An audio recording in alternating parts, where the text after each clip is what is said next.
Hello, everybody. Welcome into the New Year's Eve edition of the broadcast, the final show of the year.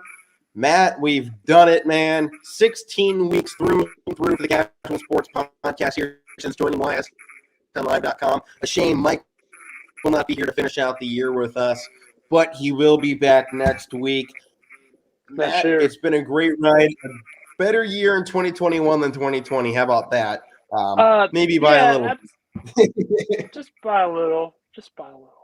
Next year, 2022 should be better. Yeah, it hopefully will all be a lot better next year. But you know what? We have plenty to be thankful for as we finish out another year here of our Casual Sports Podcast. And of course, YSN moves into the new year once again as well. It has been a fantastic ride so far. Thank you to YSN for giving us this opportunity for as long as they've allowed. I never thought somebody would give us this chance, at least 16 weeks through and through on their networks. But YSN's done it. They really picked this up, and man, what a fantastic finish stretch to the year this has been for you and I here on the show, Matt. Yeah, absolutely. And I'd like to give that shout out to YSN, DJ Yoakley, everybody with the YSN family. Thanks for letting us get on your network. More people have seen us. More people know our names now. More people are watching the show. All the games we go to, like, oh, you guys do that show. I'm like, yeah, we do that show. Oh, we watch it too. It's on YSN. I'm like, all right. The more the merrier. Yeah, so that's good. Make sure to get the word out there for everybody else to come on in and watch it. So with that being said, Matt, why don't we start off this Friday show, a little bit differently than we normally do. Let's start it with our highlight of the year. Mine's pretty simple here. I got to call the Ohio State Championship for baseball in Canal Park. Throughout this entire year, you go any sports highlight for me, that's culminating number one. None of my teams won any national championships, but I got to see Warren JFK's miracle season. Got to call it live in person on our networks here on YSN in my home baseball park in Canal Park in Akron. To me, that was just the culmination of everything for me so far in my sports career. To call that one with the JFK Eagles, just an incredible moment, an incredible 4-game stretch, and an incredible cap to my year. It was calling that championship. My highlight of the year, it's been an up and down year for me. I've had my bumps and bruises, but I'm still here. My highlight of the year, besides getting through the year all right, I really like the Cavs. The calling the basketball game at the Cavs arena just a couple 3 weeks ago. That was huge. That was a huge pinnacle of my career so far. Like, that's the biggest stage I've called at. I mean, we've been calling that. I went from Badger High School. Nothing wrong with Badger. That's part of my highlight too. Going back to my old high school and getting to call them as well. But you go from a small little high school to Rocket Mortgage Fieldhouse in a week, and it's like, oh my gosh. I mean, we were sitting right where Austin Carr was before they booted us up top, which was the perch was nice. What was it called? The Joe Tate perch or something? Yeah. That was nice view up there, and we had a better camera angle anyways. But the sit where Austin Carr was at for like 4 minutes. Just for a minute. It was like, sweet. Thank you. Like, this is sweet. All right. That's gonna be one more yearly award here to start out the show, Matt. I hope we got somebody figured out for this one, because I've been thinking my brain over it, and I'm like, there's a couple people, but this year's Meathead of the Year, baby, Matt, who is it? All right, there's been some speculation. It's been. You want to give us like a top 5 list, and then I'm gonna try one of them. Okay, coming at number 5. I mean, how can you not mention him? I mean, Urban Meyer. Urban Meyer has been in there. I mean, look at what this Meathead has done this year. You're groping women that's not your wife. You're kicking your kicker. Then you get fired. You're one of the winningest coaches in college, but you're like horrible in the NFL. It didn't transfer over anything at all. No greatness at all. He's one of them, and he might just take it. Then there's Antonio Brown. Dear God, he's up for that award every year. Yeah, you lie for the COVID test, okay? And I mean, look what this guy's done. I mean, it's Antonio Brown. I don't really have to go in depth about him too much. Another one. I don't know. You want to help me out here? The referees have to be at The least up there on the list. The referees are definitely on the list. Still making bad calls. Dear God, they're horrible. They're just horrible. That Browns-Packers game, even that. The bad calls. They're just bad, okay?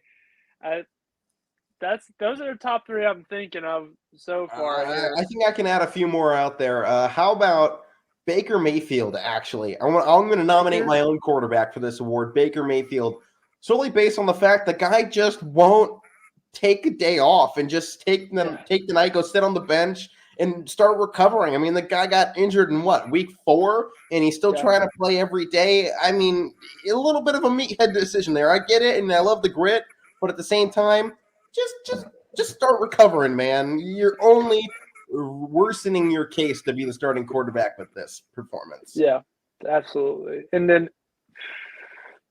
I don't know. Us? Final nomination, us. Us.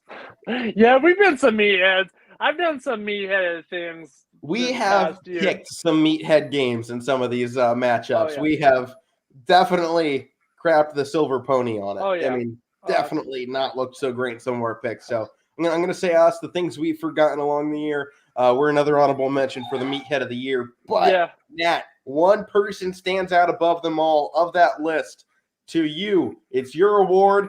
Who is this year's meathead of the year? All right, runner-up. It's got to be the referees. The referees are the runner-up this year, coming in close. The winner's Urban Meyer. Urban Meyer's meathead of the year. I know it'd just be too easy to give it to Antonio Brown. We could have even thrown Kyrie Irving in there too. But or how about this one, Deshaun Watson? We forgot about him. Oh yeah, him too. Dear God. But it'd be too easy to give it to Irving. Watson would be a good case, but Irving, he does stupid stuff all year round, and so does Antonio Brown. Urban Meyer is a well-respected guy. Okay. He's a great coach. Right. It wasn't something you expected out of him once this year started. Just absolutely rain chaos for the final 4 months of the year. Putting your hand down a 22 where it doesn't belong, Matt. Where it doesn't belong. Yeah, where it doesn't belong. No.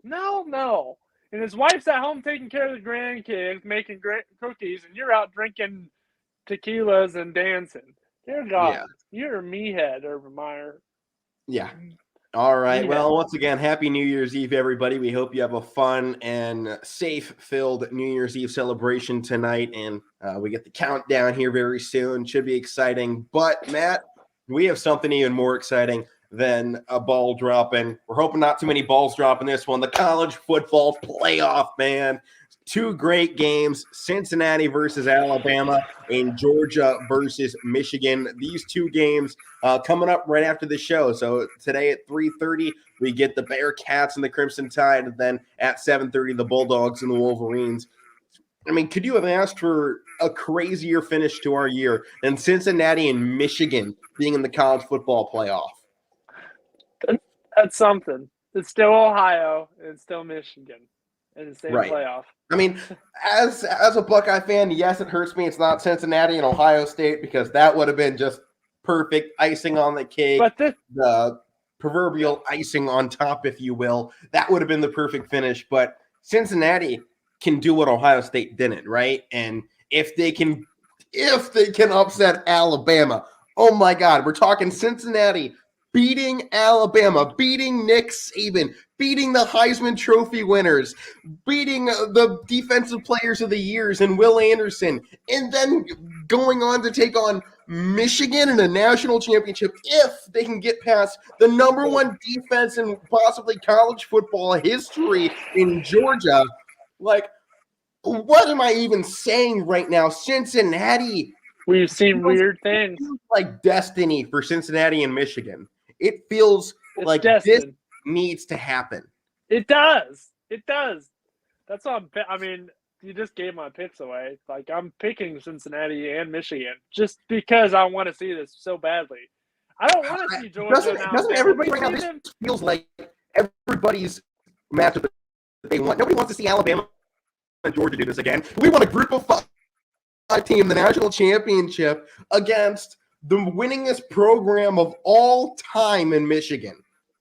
I mean, they have the most wins all time going up against the Cincinnati Bearcats, who are an undefeated group of five team who just upset Alabama. Like, come on. You can't write this any better as a storyteller. I mean, this is literally what they make Disney movies about in 20 years. If Cincinnati can finish this off, this is going to be a movie on Disney Plus. Oh, yeah, it will be. It'll be Disney Plus by then. Yeah, this will be the extra premium version of it, Disney Plus. Yeah. Yeah, Disney you'll get Plus AMC extra. on Disney Plus. You'll get AMC on Disney Plus. Let's not give them any more ideas here, Matt. They already take enough money, but we have to preview these games and talk about it a little bit. The Bearcats, man, this is an underdog of a team if they've ever had one. A 13-point favorite is the Crimson Tide, despite the fact that their players are trying to call themselves underdogs against a group of five team. That is laughable. But this Cincinnati team, they worry me, man. This is a really good squad, but you just never know because it's Alabama. And at the end of the day, it is Alabama so hard to play against Nick Saban in the college football playoff. They could either play like crap or be on top of their game. They play like crap against Auburn. If this team is on top of their game, they are the best team in football. They can win. If they play like they did against a team like against South Florida or Tulsa or Tulane or Navy, Alabama's going to wipe with the floor with them and make them look like toilet paper in a porta potty. It's going to be disgusting if Cincinnati plays like they did against Tulsa and Navy and USF. If they play like they did in those final few games of the season against SMU, against ECU, against Notre Dame, if they play with that chip on their shoulder, if they play with that extra fire, with that glisten in their eye, they can win this. This is not out of the stretch of imagination for them to win this. They have Kobe Bryant, man. They got number 8 Kobe Bryant. They can win. Okay. Kobe Bryant, one of the defensive oh, yeah, that's right. Changed his number 8 for the game. His is COBY as Kobe. That's right. I remember they did a whole story on him. They did a whole story on him where he went and ordered Arby's or Taco Bell or something like that, and he said the names on there Kobe Bryant. They thought it was a prank, but yeah, I mean you gotta have guys like that play good. Sauce Gardner. Oh, give it to the Sauce. Yeah. And then of course the leader on offense, Desmond Ridder, has to have a great game as well. But don't forget their secret weapons, man. Alec Pierce, one of the best wide receivers in the nation. And then Jerome Ford. He put up 187 yards and 2 touchdowns in their championship win over the Houston Cougars in a game that nobody really thought was going to be that much of a blowout. And it came down to that third quarter, and Cincinnati took off. They're going to have to play like that. They are going to have to dominate the quarters. Everybody knows what Alabama's bring to the table. A Heisman Trophy winner, a dominant defense, a spectacular playing ability from just about anybody out there on the field. This team has everything you could ask for, and they just picked apart the number 1 defense in college football history like it was nothing. They put up 41 points, and Bryce Young, had his Heisman moment with 421 yards. Jameson Williams had 187 yards in that game. Brian Robinson is still a fantastic running back, and hey, don't forget they have the greatest head coach of all time in Nick Saban. So what can you really ask more of from this team? Because they really are just that good. And there was question marks throughout the year, even going up into that Georgia game. But, Matt, that Georgia game, I think it answered every question we had about Alabama throughout the year of could they play when it mattered? And the answer was yes, they could. I mean, you just saw this team time and time again during the season struggle and then pull it out. I mean, they nearly lose to Florida. They lose to Texas A&M, and they nearly lose to Auburn. They nearly lose to Arkansas. They nearly lose to LSU, but then they go and smack the crap out of Georgia, and it makes you kind of terrified right now for Cincinnati because everybody wants the Bearcats. The nation is rooting for Cincinnati. This is America's team. This is the true American underdog story right now. This is David versus Goliath. No, but that's remember, no. The true American underdog story is Kurt Warner. They made a movie about it. This is still better than Kurt Warner. Oh man, Kurt Warner. This is a group of 5 team potentially upsetting the greatest head coach in the history of football. The Glory Road. Yeah, I mean, sort of. It is. What we already said. This is what they make movies about. And you look at what this Cincinnati team has. They have everything you can ask for. Superstars litter their field. They have an up-and-coming head coach in Luke Fickell who has turned down major programs time and time again throughout his duration of being with a group of 5 team. He's now accepted a bid into the Big 12 in the next 5 years, and he's turned this program from being the laughingstock of Ohio next to Ohio State. It's just, that's just Cincinnati down there. They might make a bowl game every now and then. They're not good. All their recruits from Cincinnati get stolen by Ohio State, and now Luke Fickell's changed that. Cincinnati recruits stay in Cincinnati. He's going out and stealing recruits away from Ohio State, like Ohio State used to do to Cincinnati. Luke Fickell is cementing himself as the best head coach in college football, at least to the younger generation of coaches, especially if he can do the unthinkable and upset Nick Saban. But right now, it feels like a lot of talk until it happens. It is a lot of talk. But here's the thing: if Alabama plays the way they did against Georgia, they're gonna wipe the floor with them. It's not going to matter how Cincinnati plays if they play like that. Yeah. Yeah, but if Alabama plays the way they did against Auburn and Arkansas, Cincinnati's going to come in here and say, no, we're going to take this game. Yeah. I mean, both sides. Everybody's expecting Alabama to win, huh? Right. Both sides have played down this season. Neither squad has been perfect all the way through. No squad right now has been really perfect all the way through in terms of, hey, they've played 100% consistent every game. We know what we're getting out of them. Both of these teams have question marks going into it, and that's where you kind of get worried. But I'm going to go ahead and make my pick. You already said you took your Cincinnati Bearcats. I'm picking the Bearcats, man. Matt, there's no way in hell I'm picking a team going against somebody from Ohio. No way, no how. No way. Give me Luke Fickell. I've been picking him every week all season. I know you have. I've been picking him for the last 2 years. Give me the Bearcats. Give me the Fighting Fickles. And give me a group of 5 team in the national championship. Let's do it. Holy crap, give me the Tylenol. That would be amazing. I was hyped when Cincinnati got this guy out of Ohio State. The year 1 he was there, I was watching stuff on YouTube talking about how he was changing this program, how he believed this team in just a couple of years could be at the top of college football. And here they are, 6, 7, 8 years later. Luke Fickell has done it. He has brought a group of 5 team to do the unthinkable. Back-to-back undefeated seasons, a nearly upset over Georgia in last year's Peach Bowl.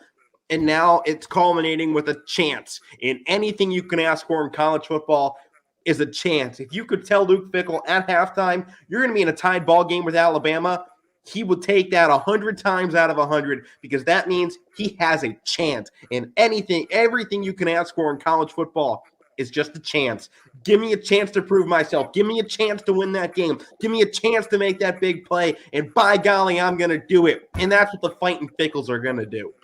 Absolutely. They have been trashed all year long. I bet you the playoff committee hated to put them in there. They didn't want them in there. They're like, oh, we'll put them in there against Alabama so they can wipe the floor with them and they can be done forever. We'll never put them in again. That's why they're going to win this game. And they're going to be like, they have to win. Shove this game right up that committee's you know what. Be like, screw you. You put us in, we're going to win. And that's what they're going to do. Well, this one maybe not as exciting of a matchup, but we still both want one team to win. Oh, yeah. And Georgia versus Michigan today at 7:30 p.m. Yes, it kind of hurts me to pick Michigan, but at the end of the day, I said it earlier this year. When Michigan beat Ohio State, I said, if any one team I want them to win the title besides Cincinnati were my Buckeyes, it was Michigan, because you know what? Then I can say I lost to the champ. One of my 2 losses was to the champ. I can live with that. And I can live with Michigan having their greatest season ever, culminating with a national championship. I can live with that because you know that team was destined for greatness. If this team goes out there and gets wiped by Georgia, that hurts my Buckeyes more than anything because my team got slaughtered by Michigan and the Michigan gets slaughtered by Georgia. I can't live with that. What I can live with is Michigan beating Georgia and then being in a close one or winning the national title. Georgia, on the other hand, I mean, they have really been rolling along all season, and I think that's what we don't know about this team. Can they fight adversity? Can they get through that? What does this team have to offer out of that game against Alabama? Because they had one of the easiest schedules throughout the season. I mean, you can't deny that. They finished out the year against Georgia Tech, Charleston Southern, Tennessee, Mizzou, and Florida in their final 5 games. I mean, even before that, Kentucky, Auburn, Arkansas, Vanderbilt, South Carolina, UAB, and Clemson, when Clemson was an absolute laughingstock of a team, and they still almost lost that. This Georgia team, I kind of said it before that Alabama game. I thought they were overrated. I think this team is a benefit of their really easy schedule, and you saw that in the culmination against Alabama. They couldn't really do anything.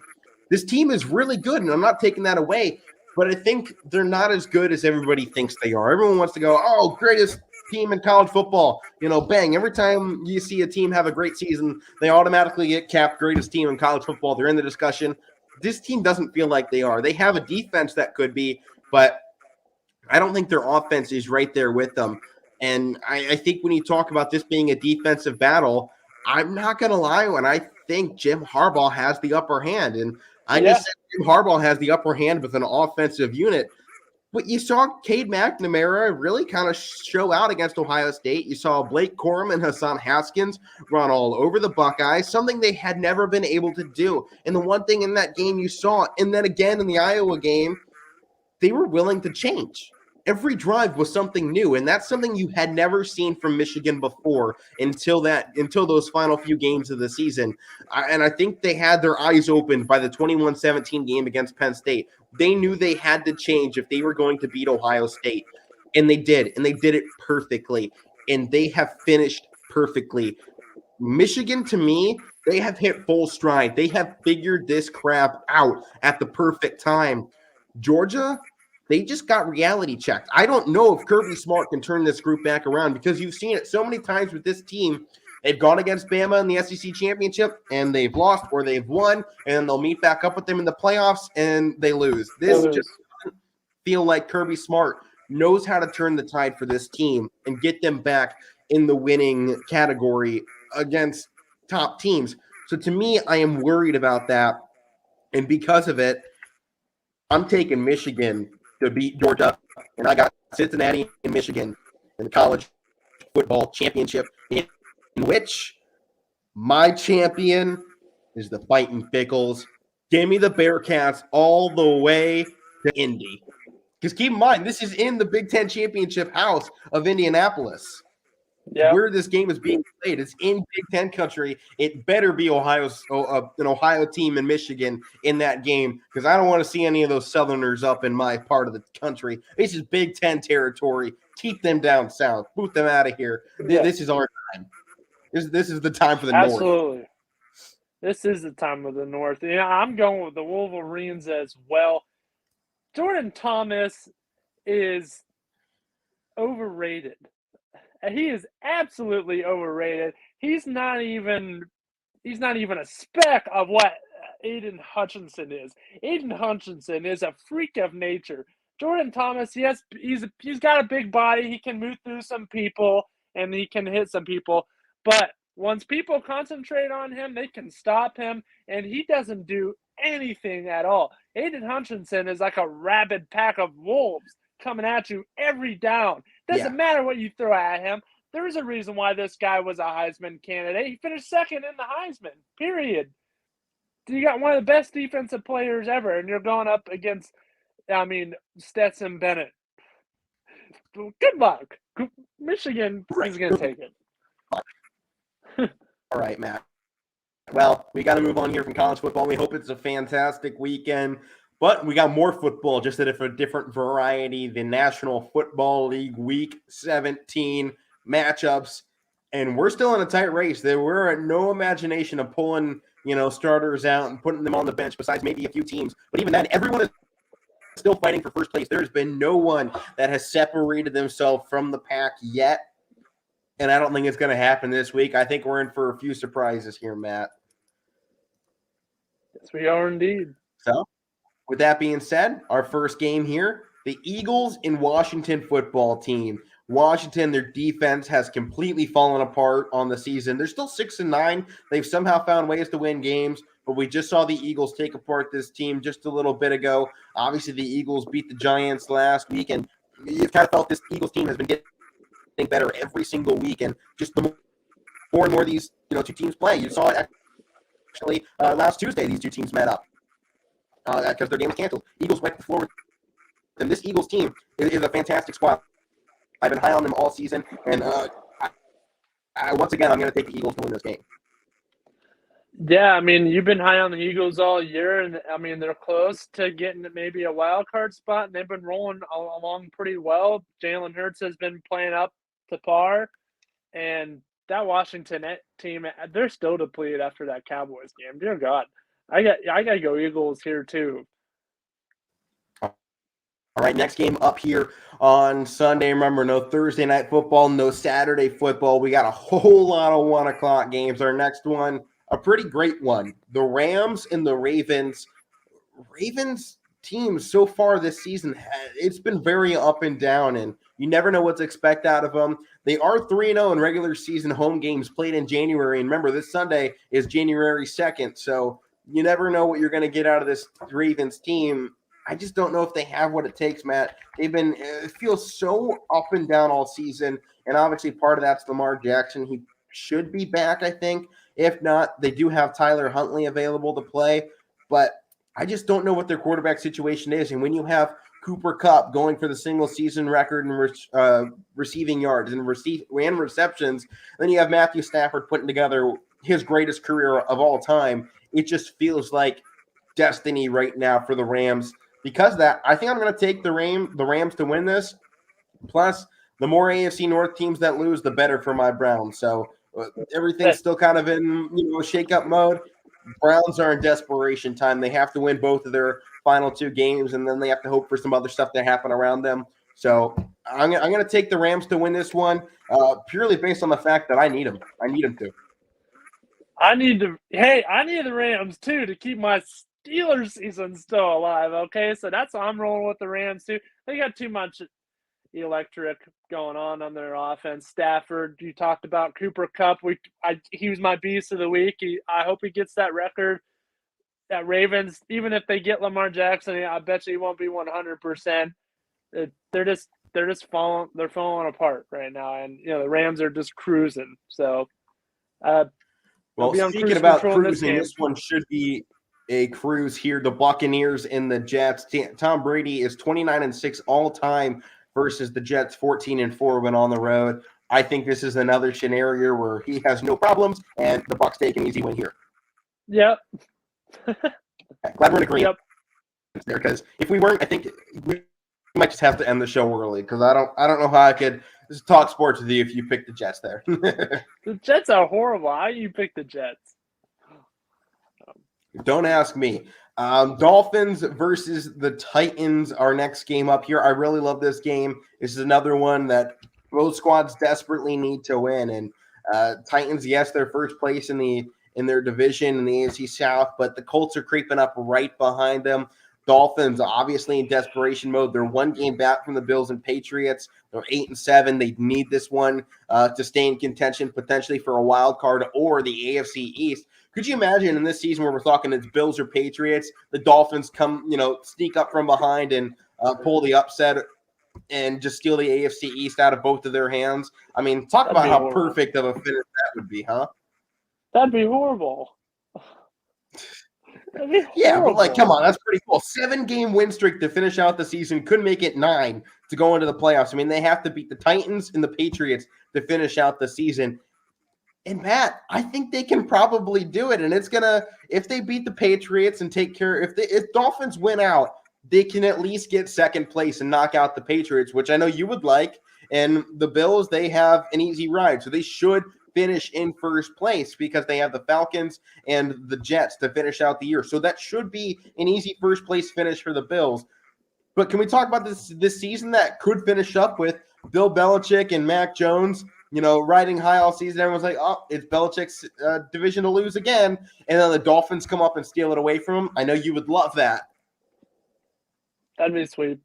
There you go. That's what I'm talking about here. But, I think Miami has a total package, man. They've allowed 11 points per game since week 9, which is the fewest in the NFL. The Titans have somehow been finding ways to win games. I'm not sure how because I don't know what they really have at this point besides, Tannehill, but they've been making this thing work, and they have found enough to replace Derrick Henry's just a little bit of what he brought to the team, and it's kept them on a winning track, but I think that winning track ends here. I got the Dolphins beating the Titans here. I got to go the same way. Dolphins, like you said, they got a whole package. Tua is playing pretty good. They got a good run game with Gaskin. I think they can pull this one off. The Titans have been kind of slipping. They had the big loss against Pittsburgh a couple weeks ago, and it's kind of been falling a little bit for them. So, yeah, I mean, and you got to ride the momentum too. Like you said, 7-game win streak for the Dolphins. That's insane. So, got to go with that. Got to go Dolphins. Rolling hot. We'll see if this team can get back hot. The Patriots, they got the Jaguars in Gillette Stadium. Should be a pretty easy game for them. I got the Patriots winning that one. No real big question on that. Matt, I assume you're going the same way there. Yep. All right. Makes that pretty easy. Next one up, Raiders and the Colts. Road team has won the last 3 matchups, and the Raiders are on the road here in Lucas Oil Stadium Sunday, 1 p.m. This should be a pretty fun matchup. I think both these teams are playing with on their shoulder. They're both, trying to finish out the season strong. Raiders are in contention with the Chargers for the wild card spot out of the AFC West potentially. And, obviously we've talked a lot throughout the year about what this Colts team can do, and they're in second place right now, the AFC South. They're pretty much locked in there. They're hoping that the Titans lose because, they have a chance to go into first place actually and win their division in these final 2 weeks. They have the Raiders and the Jags. So if they can win and you see the Titans lose both of these games, which probably isn't likely, but obviously is possible, you could see this Colts team come away with first place if they win both and the Titans lose both. As long as the Titans win one, they clinch the AFC South. So Colts, they have to win out. Control your destiny time. I love what they've been putting together. Jonathan Taylor is on a MVP season. Carson Wentz is doing enough there. He's kind of what we were talking about yesterday with all the college football quarterbacks that are designed to just sit off, let the run game do its thing, and when you're ready to go, I'm here. I'll take care of business, and I'll finish this thing out for you guys. That's what Carson Wentz is doing, and he fits that role perfectly right now with this team. Their defense has been phenomenal so far. They have one of the best defenses in the NFL with just, I think, 3 or 4 teams ahead of them in total, so at least in the AFC side. But this Colts team, they have been phenomenal all season, and it's hard to find a hole in them besides their wide receiver core, but it really hasn't mattered, so I don't think you can really even bring that up because their wide receiver core hasn't really mattered, that it's not, extremely amazing. They've gotten Pittman back on track. T.Y. Hilton's on track. They've gotten Mo Alley Cox more involved in this game, and they're getting a lot of help out of their running backs too. So to me, this Colts team is a complete squad. I don't really like the Raiders at this point of the season. They've somehow been winning games and keeping themselves in contention, but I got the Colts. Yeah, I got the Colts here just based on the fact that Jonathan Taylor is a tank. He's probably going to run. The only guy that can probably stop Jonathan Taylor, you got to look out for, Max Crosby. He can rip through pretty much any offensive line. So he'd be the only guy to stop Jonathan Taylor. If they can do that, they have a pretty good chance. But I don't see it. Jonathan Taylor's been rolling along. The MVP, I've been talking about it. MVP, he should be the MVP. And it's going to be stamped in this game even more that why he should be the MVP, because they're going to win based off the fact of him. Yeah, well, next game up for us, we talked about Miami's defense allowing just 11.7 points per game since week 9, which is the fewest in the NFL. Well, Kansas City since week 8 has allowed just 12.9 points per game, which is also the fewest in the NFL during that span. And now they're on the road to take on the Cincinnati Bengals. This should be a really good matchup. You've seen both of these offenses will really start to catch fire. Obviously, the Chiefs clinching their division, but still in the hunt for first place. And I think with a win here, they would capture first place in the AFC. They're on an 8-game winning streak. This team has just been really freaking good to finish out the year. There were so many question marks to start things off, but you saw them dismantle the Steelers last week after their overtime win. But before that, I mean, they blew out the Raiders. They blew out the Broncos. They blew out the Cowboys. They decimated the Raiders. They beat the Packers. Their defense has completely turned things around from where we saw them at the beginning of the year in that game against the Browns. That was 33-29. Then it was 36-35, and the Ravens beat them. Then the Chargers beat them, and the Eagles scored 30. The Bills scored 38. Since then, this defense has had a fire lit under them, and they've been pretty darn good throughout the rest of the season. I mean, you don't have to look very far to see just how strong this defensive unit has become. But on the other side, you've seen the Bengals, their defense has been playing great too. And that's been obvious all season. They've allowed just 324 points in total. The Chiefs have allowed 306. So just about 2.5 touchdowns separate these two defenses in total. So there's not a lot separating these teams. I think they're both very equal. I really think Joe Burrow has completely proven me wrong in what I initially said about him and thought he was going to be a bust. Granted, I said he was going to be a bust because of his offensive line, and it nearly happened. He's definitely flipped the tide on that story, and he's putting together a phenomenal season. He's got two phenomenal wide receivers. He's got a wide receiver up for Rookie of the Year. If this team continues to perform, I don't see any reason why they don't clinch the AFC North and a win this week. But the Chiefs have been playing phenomenal. It's very hard to go into this game and say, I know who's going to win this game, because you don't know who's going to win this game until it happens. It just feels that close. Yeah, I mean, it really does too. I mean, it's a tough game to pick. Kansas City, I mean, look what they did to Pittsburgh last week. And I mean, that was mostly on Pittsburgh and Big Ben. But I mean, Kansas City, I mean, they bounced back from the Ravens loss, the Chargers. They definitely became a different team than they were. They fixed what they needed to do, what they needed to fix, and now they're here. And I don't see really anybody's stopping them for now. But I mean, the Bengals are going to have a good shot at it. Bengals have turned them around. Their team from last year, and that goes with Joe Burrow and Jamar Chase. Like you said, Rookie of the Year candidate. This guy's insane. And you throw in Tyler Boyd, and I like their tight end too. What's his name? Uzama, he's cool too, and Joe Mixon is sweet too. He's up there for the rushing leader title, or the rushing title this year. So they had the team to go up and face the Chiefs, but you don't know what team's going to be there.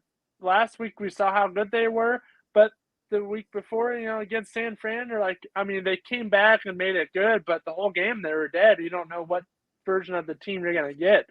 With Kansas City, they've been the same team for the past 8 weeks because they've been winning every week, and I think you just got to stick with that. So I got to go Chiefs here. I think the Chiefs can take it. I think that's definitely the smart pick. I was risking it. I'm giving Burrow the bone here, so we'll see if he can find it and deliver for me on this one. But our next game here, the Giants and the Bears, one of the worst games of the weekend. I got to give this one to the Bears. They've almost felt like they figured something out recently. Obviously, nothing major, and they're still pretty bad at football. But I don't know. You look at their last few weeks, and it hasn't been the worst. It's been double-digit losses, give them that. But it hasn't been absolutely terrible. And they just beat the Seahawks with Nick Foles as their starting quarterback in that game. He delivered. 24, 35, 250 yards and a touchdown. And, they're finding something with Justin Fields and what he can deliver for this team. And now they make the switch up to Nick Foles last week. And I feel like this team has something, and I feel like the Bears have completely the Giants have completely fallen apart and are a shell of their former self of 10 years ago. So I don't have any confidence in them taking that game. No, me either. Okay, fair enough. I have no take on it. I have no take on it. They're horrible. Okay. Well, next one up for us here, the Falcons and the Bills. Falcons have been on a winning tear, and, they've been figuring things out, but the Bills have the highest scoring differential in the NFL this season at plus 163. Their defense has been immaculate. You saw them tear apart the Patriots in this past weekend. I got to go Bills in this one. As good as the Falcons have been in the recent stretch, Bills they're ready to finish out this season. They're not willing to let this AFC East go. They want this thing as bad as really anybody. So I got the Bills taking this one. I imagine you're on Bills. You know it. I got to go with my Bills, man. One day I will be a part of the Bills Mafia. That is a given. I will try to be a member of the Bills Mafia because I can break tables, We'll find out, I guess. Well, next game up for us, the Texans and the 49ers. Texans have been pretty bad. Davis Mills has been doing some nice things, but this one, it seems pretty self-explanatory. 49ers all the way in my book. Yeah, I got to go 49ers here as well. I mean, you've seen what they've done. I like what they've done this year. They've bounced back a lot this year, and look who they're going up against too. I mean, I know the Texans won last week, but Davis Mills is emerging, but it's the Texans. They're gonna win once in a while. Okay, yeah, it was an upset, but I don't see it happening 2 weeks in a row. So. Fair enough. Our next game up here now, the Broncos in the Chargers. This one really important for the AFC. Both these teams have really kind of been stumbling their way through the season. I think it's kind of funny we get to this point. It was one of the teams that had started, 4-0, and the Broncos 7-8. They have a chance to take away the AFC West wildcard spot from the Chargers. It's not looking great. I don't exactly know what the playoff scenarios for the Broncos are going to be, but they definitely have a chance to finish with 9 wins. And anytime you can do that, you at least put yourself in the conversation. If they can finish 9-8, I think that'll be a good end for them. And especially what has happened throughout this season, the quarterback struggles. They've struggled on the road. They haven't been able to win against their in-conference opponents. I think it's a good chance for the Broncos to do so. They beat the Chargers last time out, so who's to say they can't do it again?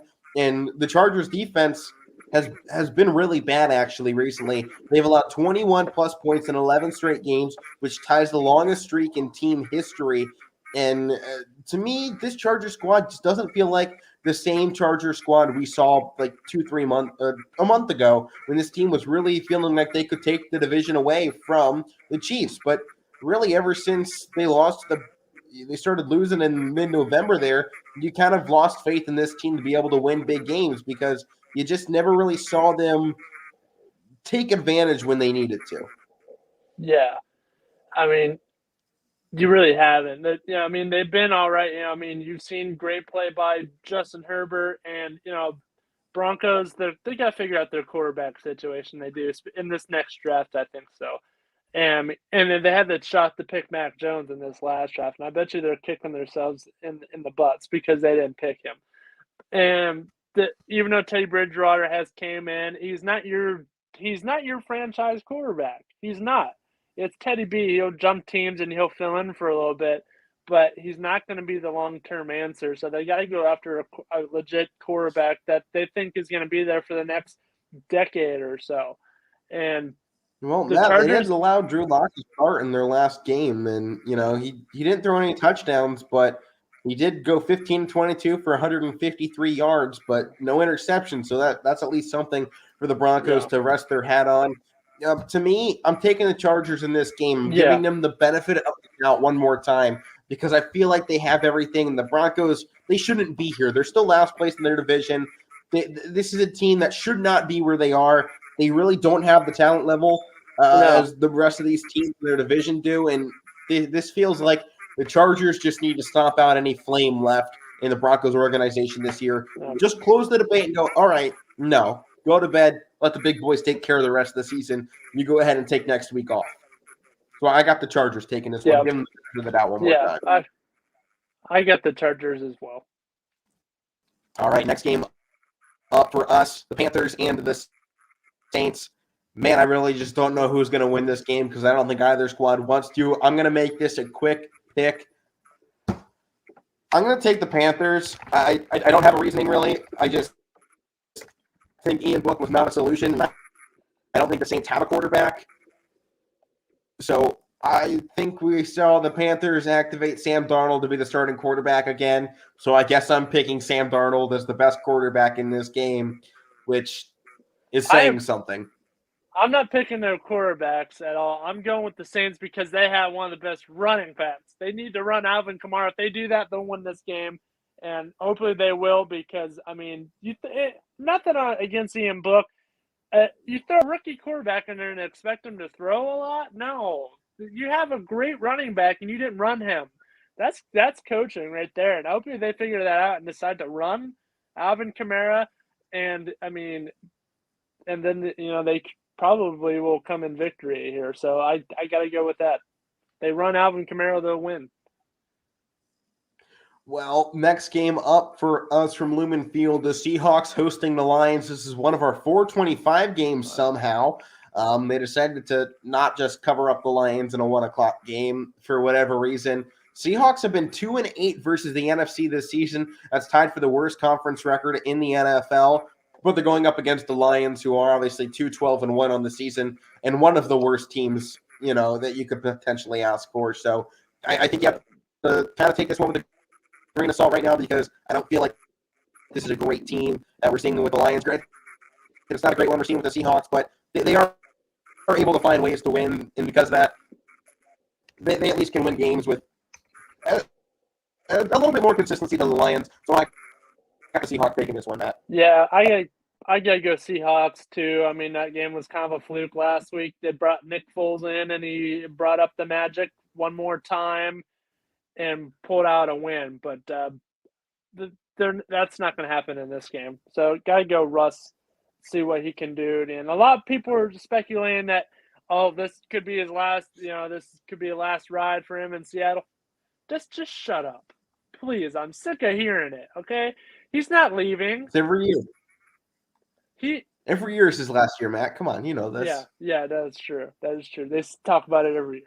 But I gotta go with Russ. They'll beat Detroit.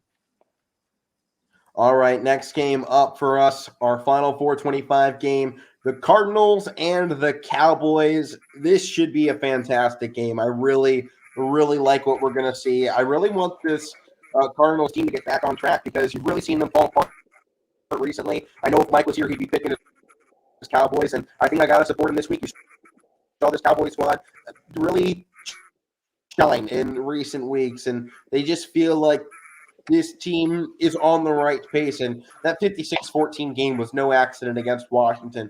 They wanted revenge for the earlier game of the season. That was a 7-point win for the Cowboys. They stepped up this time. They dominated their in-conference opponents in the Giants. They're going to do the same thing to the Eagles next week.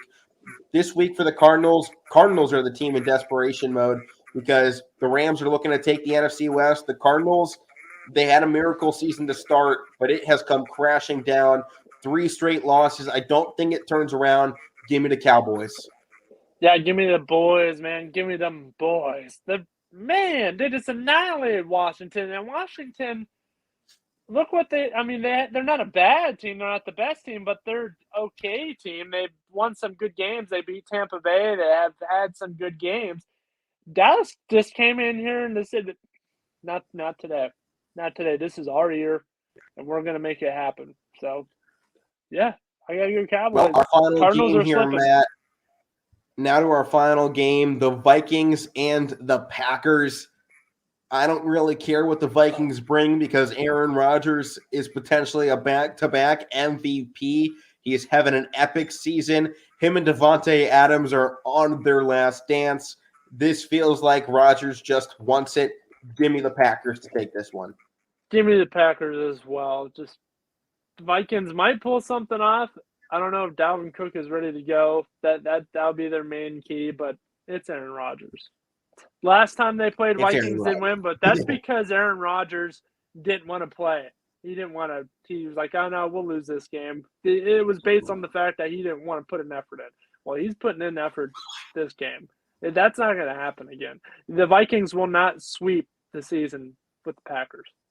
This No won't chance. happen. No way he lets that happen. It's just not in Rodgers' DNA. Then obviously we'll talk Browns versus Steelers on next Monday's show to start off the new year. Monday Night Football, potentially final game for Big Ben at Heinz Field. Matt and Mike will both be going to that game, so have fun there, guys. We'll talk about that on Monday, but that moves us along into the NBA. Our final NBA game that we're predicting on the season, the Phoenix Suns and the Boston Celtics. To me, this is a pretty straightforward pick. I got the Suns. They have been phenomenal recently. Matt, I got a feeling you're picking right along with me there. Oh, yeah. Not a lot of great games to finish out the year, but we got this one here at 1 p.m., so a little bit before our show's going on Friday. But you just see the Celtics team, and they just don't feel like they know what they're doing. They're 3-7 in their last 10.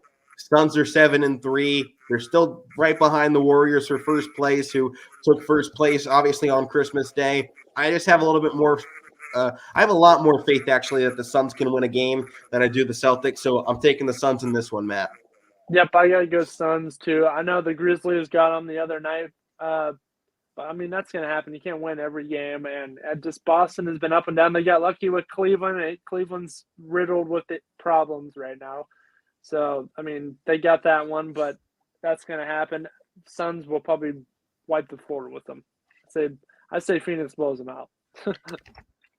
Yeah, I mean, it feels like the Celtics team just needs to start over again. They feel like they've fallen apart entirely. So I don't really know what you can ask for on this one. And of course, the next NHL game we were going to talk about once again has been canceled. So I have to make another change here. This wasn't live on the show because I guess I forgot to check on this one. We were going to talk about the Jets and the Flames, but that game has been postponed for tonight. So instead, why don't we go ahead and talk about Ducks versus Golden Knights? Matt, we were talking Ducks earlier. Oh, man. Man. And now they got a chance who I'm picking? The Golden Knights. Oh, this is a battle here. Aren't they tied? 1 second. Let me get my stats. There's 1 point separating them right now in the Pacific Division. Oh, man, this is a battle. This is going to be a battle of a game. I got to go. We were talking about them, yesterday, right? Yeah. Give me the Ducks, man. I'm rolling with these Ducks. Holy cow, they've had bad teams for the past decade, and they finally got a great team here. They're fast. They can shoot. I like the guys they have. Golden Knights, yes, a tough team. They've been a tough team ever since they've existed. But Anaheim's got it, man. They've got the edge right now. I got to go Anaheim. I know they've lost 2 in a row, but this game is really going to come down to it. I mean, they'll play in this game. Whew. Yeah, well, Matt, as much as I am right there with you with this Ducks team, and I love them, I gotta stick with my scoring differentials, man. It's been working all season.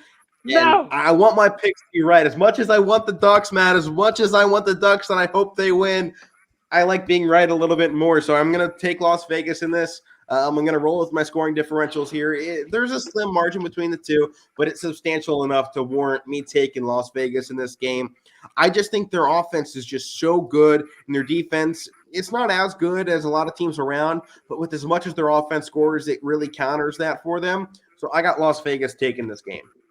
All right. That's fair. Well, that brings us down to our final 2 segments of the year, Matt. This is it.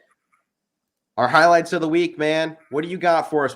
Actually, I'll go first. My highlight of the week, it's Bob Stoops, baby. Man. Alamo Bowl. He, obviously they get the win as well, and he gets asked about a tequila bath if they win, and he's just like, you know what? That's okay. I'm fine with that. And I just love this next line. What's the administration going to do? Fire me? I just thought that was great. And that was such a Bob Stoops line. And it was just really a great moment for him. He got to share a touchdown with his son on the team as well. And that was definitely an epic moment embraced in that game. And they obviously knocked the crap out of Oregon. And you saw really just this team felt like they came together in a way we didn't think was possible. And it might be something Oklahoma might have to look and keeping Bob Stoops around that program, because he's a Sooner through and through. He's got his connection. Absolutely. It felt like the team rallied around him. It felt like the team wanted him there for that game. So it was a great moment for Bob Stoops, and we wish him the best as he continues along. So that was my highlight of the week. All right. So my highlight of the week, I don't really have a good highlight. You know what my highlight of the week? It doesn't have anything to do with sports. I just laid around this whole week, and it has felt great. I haven't even left my room for like the past 4 days, and it is nice. So that is my highlight of the week. I just want to put out this other one. How about a not so highlight of the week? I got to put LeBron James with the Lakers. I don't remember what game it was. They're on a fast break. I think it was against the Rockets, and he just throws the ball up off the hoop because he was expecting Carmelo to come down the floor and, grab the alley-oop, and LeBron's like getting chased down. He throws it up, and, you expect Carmelo to come in from behind, and Carmelo's just standing down at the other end like, my knees ain't that good anymore. He even tweeted out after, is just like, yo, LeBron, I appreciate the trust in me, but I can't do that anymore. He still ran down and grabbed the ball and shot it for the shot for points, but I just thought, it's a not so highlight, but I thought it was hilarious enough to mention on the show. But Matt, that leaves us one more thing for the year. This week's Meathead of the Week. All right. I'm dead. Took it out of me there. Oh, man. Calm down. Calm down. So this week's Meathead of the Week is me, because I couldn't think of one. So I'm this week's Meathead of the Week. It's Matt Morrison of the Casual Sports Podcast. There you have it. Oh, no. I'm giving it to you. No. Well, Matt, this week's Meathead of the Week for forgetting his duties on the final show, Week 16, and he forgets about it. He got the year right, but he couldn't get the final one. So this week's Meathead of the Week, Matt Morrison. All the games. How about this? How about here's a Meathead. How about all the players, all the games being canceled because of COVID? Why doesn't everybody just follow the rules and we'll have all these games? Hockey, Penguins haven't played since December 19th. They've had like 5-6 games canceled because of other teams not taking care or some other stupid reason. Come on, man. Just stay healthy. We're in the middle of a bad pandemic. It's not going away, okay? Just, get your shots and, stop partying. Just focus on the game, okay? Come on. All right. Well, that is going to do it here for the Casual Sports Podcast. Week 16, a so long farewell to 2021. I've been Alek Koberna. That's Matt Morrison. To kick off the new year, Mike Wolfgang will be back on the show on Monday, but this does it. Happy New Year, everybody. Hope you have a fun celebration, but that does it here. Power Hour up next. We'll see you all next year.